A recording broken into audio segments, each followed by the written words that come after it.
Eu sei que você conhece a passagem do Evangelho onde Jesus convida os seus discípulos para atravessar um lago.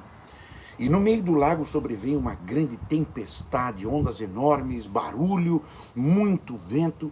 E eles ficam assustados, atemorizados, achando que vão morrer. E então eles acordam Jesus para que Jesus os ajude, mas acordam com medo, atemorizados. E Jesus, depois de acalmar o barco, de acalmar o vento e o mar, lhes pergunta: onde é que está a vossa fé? E atemorizados, eles se admiram e diziam uns aos outros, dizendo: quem é este que dá ordens ao vento e à água? E eles lhe obedecem. Isso está lá no Evangelho de Lucas 8:25.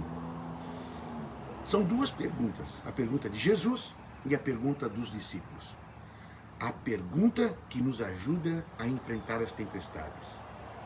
A cena no Mar da Galileia revela um confronto cósmico, um confronto entre o medo humano e a autoridade divina.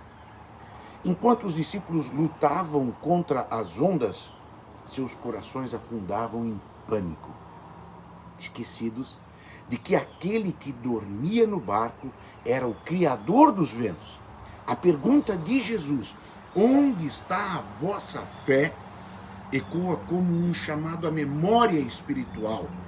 Enquanto a pergunta dos discípulos, atordoados, cheios de medo, quem é este, expõe a jornada que todo adorador precisa percorrer, do terror da realidade à adoração.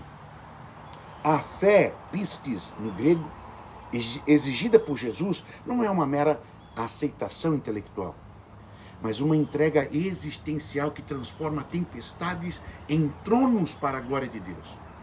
Os discípulos conheciam seus milagres, mas na crise, sua confiança evaporou como o orvalho do sol. Como Pedro caminhando sobre as águas, eles fixaram os olhos nas circunstâncias ao invés de fixar os olhos naquele que tudo governa.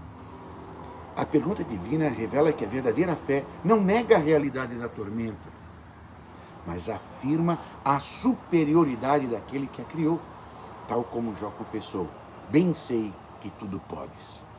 O terror, phobos, o medo dos discípulos desvendou sua visão limitada de Cristo. Eles tinham visto ele curar enfermos, expulsar demônios, mas enfrentar a natureza descontrolada ainda não. Sua pergunta, quem é este? Ecoa o salmista dizendo, quem é este Rei da Glória? Na cultura judaica, apenas Yahvé era senhor do mar. Ao acalmar a tempestade com uma palavra, repreendeu Eptimal. Jesus se revelou como Kyrios, Senhor Todo-Poderoso. Algo que até os demônios conheciam, mas os discípulos não reconheciam.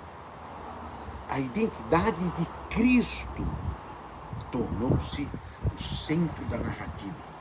Os discípulos passaram de meros seguidores a adoradores perplexos. Quem é esse?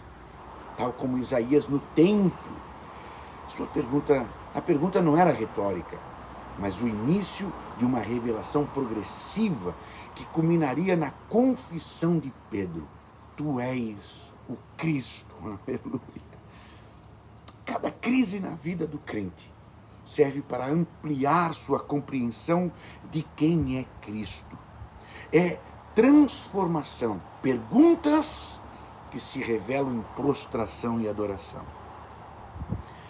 O milagre no lago revela o paradoxo da autoridade de Cristo. Jesus demonstra seu poder sobre a criação, enquanto revela a vulnerabilidade do ser humano.